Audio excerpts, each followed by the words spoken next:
Assalamualaikum. Hi friends, welcome back to Healthy Foodies. இன்றைக்கி நம்ம ஒரு சூப்பரான ஸ்பெஷல் ரெசிபி பார்க்க போகிறோம். ஸ்பெஷல்னால் கேரளாவோட ஸ்பெஷல் ரெசிபி. அதுவும் இந்த நோன்பு டைமில் கேரளாவில் எல்லா வீடுகள்லையுமே செய்யக்கூடிய ஒரு ரெசிபி தான் இது. அண்ட் மோஸ்ட் ஃபேவரட்னு கூட சொல்லலாம். அண்ட் இந்த ரெசிபி என்னன்னு பார்த்தீங்கன்னா அப்பம் வெரைட்டியோடு சேர்ந்தது. அப்பமில் வந்து நிறைய வெரைட்டி செய்வாங்க கேரளாவில். ஸோ அதில் இதுவும் ஒரு வெரைட்டி. இந்த டிஷ்ஷோட பேர் என்ன நான் கடைசியாக உங்களுக்கு சொல்கிறேன். ஸோ வீடியோக்குள்ளே போகிறதுக்கு முன்னாடி இதான் நீங்கள் என்னோடய சேனலை ஃபஸ்ட் டைமாக பார்க்குறீங்க அப்படின்னா சேனல் நேம் பக்கத்தில் இருக்கிற ரெட் கலர் சப்ஸ்கிரைப் பட்டனை கிளிக் பண்ணிக்கோங்க. அப்படியே பக்கத்தில் இருக்க பெல் பட்டனை கிளிக் பண்ணிக்கோங்க. அப்போ தான் நான் போடுற வீடியோஸை நீங்கள் மிஸ் பண்ணாமல் பார்க்க முடியும். அண்ட் வீடியோ ஸ்கிப் பண்ணாமல் பாருங்கள். அப்போ தான் நான் சொல்கிற ரெசிபி உங்களுக்கு புரியும். நான் அந்த ரெசிபிக்காக பச்சரிசியை நல்லா ஊற வச்சுக்கோங்க. 4 மணி நேரம் ஊற வைக்கணும். ஸோ கையில் எடுத்து பார்க்கும்போது இப்படி 2 உடையணும். ஸோ அந்த மாதிரி ஊற வச்சு எடுத்துக்கலாம். நான் 1 கப்பு பச்சரிசி எடுத்து ஊற வச்சுருக்கேன். ஊறினதுக்கப்புறமா இந்த மாதிரி ஒரு ஸ்ட்ரெயினரில் போட்டுட்டு இந்த மாதிரி பரத்தி விட்டுருங்க. ஸோ அந்த தண்ணி எல்லாம் எக்ஸ்ட்ரா வாட்டர் எல்லாமே ட்ரைன் ஆகட்டும். ஒரு 10 to 15 மினிட்ஸ் அப்படி விட்டுருங்க. அதுக்கப்புறமா நம்ம ஒரு துணிலையோ அல்லது ஒரு ஒயிட் கிளாத்லையோ அல்லது இந்த மாதிரி ஒரு டவல்லையோ நம்ம இந்த மாதிரி டிப் பண்ணி எடுக்க போகிறோம். லைட்டாக ஊற்றி எடுங்க. எக்ஸஸாக இருக்கிற வாட்டர் எல்லாம் அந்த கிளாத்தில் வந்து ஒட்டிக்கும். ஸோ அதுக்காக தான் இது பண்ணிவிட்டு அந்த அரிசியை நீங்கள் கையில் எடுத்து பார்க்கும்போது உங்கள் கையில் ஒட்டாமல் வரணும் அரிசி. ஸோ அதுதான் நமக்கு பதம். எடுத்துகிட்டு இப்படி கீழே போடும்போது உங்கள் கையில் அந்த அரிசி வந்து ஒட்டியிருக்கக்கூடாது.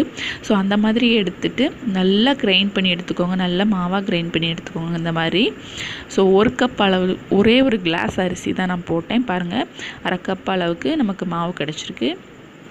ஸோ நான் இப்போ வந்து தேங்காய் பால் எடுத்து வச்சுருக்கேன். அதுக்கப்புறம் ஒரு 2 கப் எடுத்து வச்சுருக்கேன். இது ஃபஸ்ட்டு பால். அதுக்கப்புறமா இது வந்து பனை வெல்லத்தை வந்து லைட்டாக வாட்டர் ஊற்றி மெல்ட் பண்ணிவிட்டு எடுத்து வச்சுருக்கேன். பாகலாம் இல்லைங்க. நல்லா மெல்ட் ஆனதுக்கப்புறமா ஸ்ட்ரெயின் பண்ணி எடுத்து வச்சுருக்கேன். அவ்வளோதான். இப்போ நான் ஒரு பேனில் தேங்காய் பால் ஊற்றிருக்கேன். தேங்காய் பால் ஊற்றிட்டு இது கூடவே நம்ம பாகு சேர்த்துக்கலாம். பனை வெல்லத்தோட அந்த வாட்டரையும் சேர்த்துக்கலாம். சேர்த்துட்டு நல்லா கலந்து விட்டுருங்க.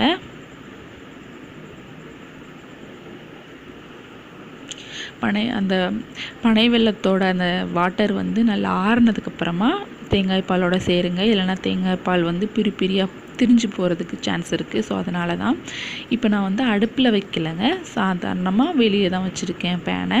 இப்போ நம்ம மாவு சேர்த்துட்டு 2 பார்ட்டாக நான் சேர்த்துக்கிறேன். மாவை சேர்த்துட்டு நல்லா கலந்து விட்டுருங்க கட்டி இல்லாமல். எதுக்காக நான் அடுப்பில் வைக்கல அப்படின்னா மாவு போட்டோடனே டக்குன்னு அடி பிடிச்சிரும். ஸோ அதுக்காக தான் நான் வந்து ஃபஸ்ட்டு இதில் கலந்துட்டு அதுக்கப்புறமா அடுப்பில் வச்சுட்டு நம்ம கிளறி விட ஆரம்பிக்கலாம். இப்போ நான் 2வது பார்ட்டையும் சேர்த்துக்கிறேன்.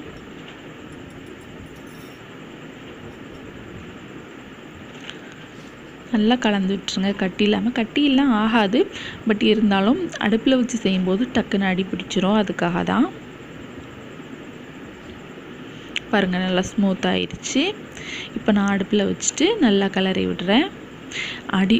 அடியில் பிடிக்காமல் இருக்கிறதுக்காக கண்டிப்பாக கிளறி விட்டுட்டே இருங்க. கைவிடாமல் கிளறி விட்டுட்டே இருங்க. ஸோ அது ரொம்ப முக்கியம்.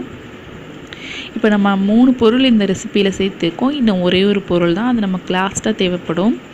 என்னென்னு நான் சொல்கிறேன் கடைசியாக.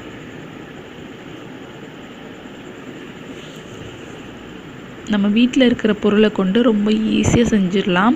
ஸோ ஒரு 2 மினிட்ஸ் நீங்கள் விட்டுட்டு அந்த பக்கம் போனாலுமே இது டக்குன்னு அடியில் பிடிச்சிரும். ஏன்னா மாவு வந்து உடனே அடியில் தங்கிரும். பனை வெல்லத்தோட பாகும் தேங்காய் பாலும் அப்படி மேண்டாக்கில் இருக்கும். மாவு அடியில் தங்கிரும். ஸோ அதனால் டக்குன்னு அடி பிடிச்சிரும். அதனால் கிளறி விட்டுட்டே இருங்க. அந்த கரண்டியோட பின்பகுதி இருக்கும்ல, ஸோ அதை வச்சு கிளறி விட்டுட்டே இருங்க. கொஞ்சம் விட்டாலும் அடி பிடிச்சிரும். பாருங்கள், தெரியுதா கரண்டியில்? ஸோ அதனால் அந்த அடிப்பாகத்தை வச்சு நல்லா அடியில் தேய்ச்சி கிளறி விட்டுட்டே இருங்க. மேண்டாக்கில் கிளறி விட்டுட்டு பேசாமல் இருக்காதீங்க. ஸோ இப்போ பாருங்கள், நமக்கு ஓரளவுக்கு திக்காகிடுச்சு. இப்போது இந்த டைமில் வந்து கொஞ்சம் கட்டியாக ஆகிற மாதிரி இருக்கும். ஆனால் அடியில் விடாமல் கைவிடாமல் கிளறி விட்டுட்டே இருங்க. அது கட்டியாக ஆகாது, சரியாக போயிடும். அந்த கரண்டியோட பின்பகுதியை வச்சு கிளறி விட்டுட்டே இருங்க. லைட்டாக அப்படி உடச்சி விடுற மாதிரி கிளறி விட்டுட்டே இருங்க. அண்ட் இன்னொரு விஷயம், ஃபஸ்ட்டு நம்ம எதுக்காக அந்த 4 மணி நேரம் ஊற வைக்கணும், நம்ம கடையிலேயே அந்த மாவு வாங்கிக்கலாமே அப்படின்னு நீங்கள் நினைப்பீங்க. ஆனால் கடையில் வாங்கக்கூடாது, ஏன்னா அது வறுத்த மாவு. ஸோ அதுக்காக தான் நம்ம பச்சையாக அந்த அரைச்சிக்கிறோம். இப்போ பாருங்கள், இன்னும் கொஞ்சம் கூட நல்லாவே திக்காயிருச்சு, கொஞ்சம் சுருண்டு வர மாதிரி ஆயிடுச்சு. இந்த டைமில் நம்ம தேங்காய் எண்ணெய் சேர்த்துக்கலாம். இதுதான் நம்ம லாஸ்ட்டாக சேர்க்க போகிற பொருள். ஸோ 2 டேபிள் ஸ்பூனாக நான் 2 தடவையாக சேர்த்துக்கிறேன். இப்போ நான் 2 டேபிள் ஸ்பூன் சேர்த்துருக்கேன்.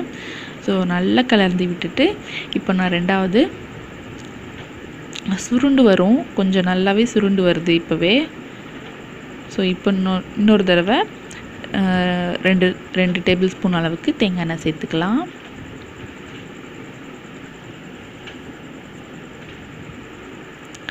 ஸோ அவ்வளோதான். இது இன்னும் கொஞ்சம் சுருண்டு வரட்டும். வந்ததும் நம்ம அடுப்பை ஆஃப் பண்ணிடலாம். அப்படி நல்லா ஸ்மூத்தியாக பார்க்கவே ரொம்ப அழகாக இருக்குது, நல்ல கோல்டன் கலரில். இது வந்து நிறைய வீடுகளில் செய்யக்கூடியது. கேரளாவில் இந்த டிஸ்ட்ரிக்ட் தான், அந்த ஊரில் தான் ஃபேமஸ் அந்த மாதிரி இல்லாமல், கேரளான்னு எடுத்துக்கிட்டாலே அப்பம் ரெசிபி, அப்புறம் புட்டு, அந்த மாதிரி ரெசிபிஸ்லாம் வந்து ரொம்ப ரொம்ப ஃபேமஸ்ஸு. ஸோ வந்து இஃப்தாருக்கு கண்டிப்பாக இந்த ரெசிபி அவங்க ஊரில் இருக்கும் நிறைய வீடுகளில். ஸோ எல்லாருமே ட்ரை பண்ணி பாருங்கள். நல்லா ஸ்மூத்தியாக இருக்குது, வாயில் போட்டோன்னே கரைஞ்சிரும். ஸோ அந்த மாதிரி இதில் நம்ம தேங்காய் எண்ணெய் யூஸ் பண்ணிக்கிறதுனால நம்ம ஊர்லலாம் வந்து இது சாப்பிடுவோம், மஸ்கோ தல்வான்னு வாங்கி சாப்பிடுவோம் கடைகளில். ஸோ அந்த ஒரு டேஸ்ட் வந்து இதில் நமக்கு கிடைக்கும். ஸோ இந்த பதம் போதும், இது கரெக்டாக இருக்கும். ஸோ நான் இப்போ வந்து அடுப்பை ஆஃப் பண்ணிக்கிறேன். அடுப்பை ஆஃப் பண்ணிவிட்டு நான் இன்னொரு சில்வர் பிளேட்டில் வந்து ஆயில் போட்டுட்டு எல்லா பக்கமும் படுற மாதிரி க்ரீஸ் பண்ணிக்கிறேன், அது ஒட்டாமல் இருக்கிறதுக்காக.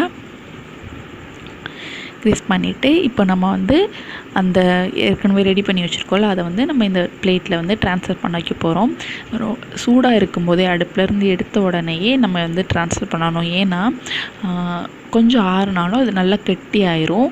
ஸோ அதனால் சூடாக இருக்கும்போதே ட்ரான்ஸ்ஃபர் பண்ணிடுங்க. ஸோ இதுதான் நம்மளோட பதம். இதை நல்லா இதில் ட்ரான்ஸ்ஃபர் பண்ணிவிட்டு ஒன்று போல் சமமாக இது பண்ணி விட்டுருங்க. நான் அந்த ஸ்பூனில் லைட்டாக ஆயிலோ அல்லது தண்ணி கூட வேணாம், ஆயிலில் லைட்டாக டிப் பண்ணிவிட்டு இந்த மாதிரி ஒன்று போல் சமம் பண்ணி விட்டுருங்க. இது நல்லா ஆறுனதுக்கப்புறமா நம்ம வந்து அப்படியே சாப்பிட்லாம் கட் பண்ணிவிட்டு. ஸோ இதில் இன்னொரு விஷயம் கூட மிச்சம் இருக்குது, நம்ம இன்னும் செய்யணும். இதில் இப்படியும் சாப்பிட்லாம், டேஸ்ட்டாக தான் இருக்கும். பட் இது இன்னும் கொஞ்சம் டேஸ்ட் ஆக்கிறதுக்காக என்ன பண்ணுவாங்க அப்படின்னா, அவங்க ஊரில் ட்ரெடிஷ்னலாக என்ன பண்ணுவாங்க அப்படின்னா, அடுப்பு இருக்கும்ல, கறி அடுப்பு. ஸோ விறகடுப்பில் வச்சுட்டு அடிக்கனமான இரும்பு பாத்திரத்துக்கு மேலே இதை வச்சுட்டு ஸோ இது பண்ணி ஆவியில் வேக வச்சு எடுப்பாங்க. ஸோ நம்ம பேக் பண்ணுற மாதிரி நான் இப்போ வந்து இட்லி பாத்திரத்தில் லைட்டாக உப்பு போட்டுட்டு மேலே ஒரு பவுல் வச்சுட்டு அதுக்கு மேலே இந்த பிளேட்டை வச்சுருக்கேன். ஸோ ஏற்கனவே ப்ரீஹீட் பண்ணியிருக்கேன், ஒரு 10 மினிட்ஸ் மூடி வச்சு ப்ரீஹீட் பண்ண இதுதான். ஸோ இப்போ பாருங்கள், ஒரு 20 மினிட்ஸ்க்கு அப்புறமா எப்படி அழகாக முருகி வந்திருக்கு மேலோடி அப்படின்னு. ஆயில் இருக்கிறதுனால நல்லா முருகி வந்திருக்கும். அதுக்கப்புறம் நடுவில் வந்து சாஃப்ட் ஆயிரும். ஸோ இவ்வளோ தான் நம்மளோட ரெசிபி ரெடி ஆயிடுச்சு. இதோட நேம் என்னென்னு கேட்டிங்கன்னா ஒரப்பம்னு சொல்லுவாங்க. ஸோ நம்மளோட ஒரப்பம் ரெசிபி நல்லாவே ரெடி ஆயிடுச்சு. இப்போ நான் வந்து சைட்லலாம் நைஃப் வச்சுட்டு கட் பண்ணி எடுத்துகிட்டு அப்படி கீறி விட்டுட்டு நம்ம இப்போ வந்து பிளேட்டில் ட்ரான்ஸ்ஃபர் பண்ணிக்கலாம். அண்ட் இதில் இன்னொரு முக்கியமான விஷயம் என்ன அப்படின்னா, இது இட்லி பாத்திரத்துலேருந்து எடுத்ததுக்கப்புறமா அது நல்லா ஆறட்டும். நல்லா ஆறுனதுக்கப்புறமா அது பிளேட்டில் ட்ரான்ஸ்ஃபர் பண்ணுங்கள், இல்லைனா அது வராது. ஏன்னா நம்ம எப்படி வச்சோமோ அந்த கூழ் மாதிரி அதே மாதிரி பதத்தில் தான் இருக்கும். ஸோ அதனால் நல்லா ஆறுனதுக்கப்புறமா, நல்லா ட்ரை ஆனதுக்கப்புறமா நம்ம வந்து பிளேட்டில் ட்ரான்ஸ்ஃபர் பண்ணி எடுத்துக்கலாம். பாருங்கள் எந்தளவுக்கு சூப்பராக முருகலாக இருக்குது மேலோடி. ஸோ உள்ளே வந்து நல்லா சாஃப்டாக இருக்கும், மேலே வந்து நல்லா கிறிஸ்பியாக, ரொம்ப கிறிஸ்பி சொல்ல முடியாது, பட் கொஞ்சம் முருகலாக இருக்கும். ஸோ ரொம்ப டேஸ்டியாக இருக்கும் அப்படி செஞ்சு சாப்பிடும்போது. ஸோ நான் இப்போ வந்து கட் பண்ணி எடுத்துக்கிறேன். கட் பண்ணிவிட்டு ஒரு பிளேட்டில் ட்ரான்ஸ்ஃபர் பண்ணிக்கிறேன். பாருங்கள் நம்மளோட உரப்பம் ரெசிபி ரெடி ஆயிடுச்சு. அண்ட் உங்கள் எல்லாருக்குமே பிடிச்சிருக்குன்னு நினைக்கிறேன். பிடிச்சிருந்துச்சுன்னா கண்டிப்பாக உங்கள் ஃப்ரெண்ட்ஸோட ஷேர் பண்ணுங்கள், லைக் பண்ண மறக்காதீங்க. நீங்களும் ட்ரை பண்ணி பார்த்துட்டு எப்படி இருந்துச்சுன்னு எனக்கு கமெண்ட் பண்ணுங்கள். அண்ட் இது வரைக்கும் நீங்கள் என்னோடய சேனலை சப்ஸ்கிரைப் பண்ணலைன்னா சப்ஸ்கிரைப் பண்ணி வச்சுக்கோங்க. நெக்ஸ்ட்டு ஒரு ரெசிபியாக நம்ம பார்க்கலாம்.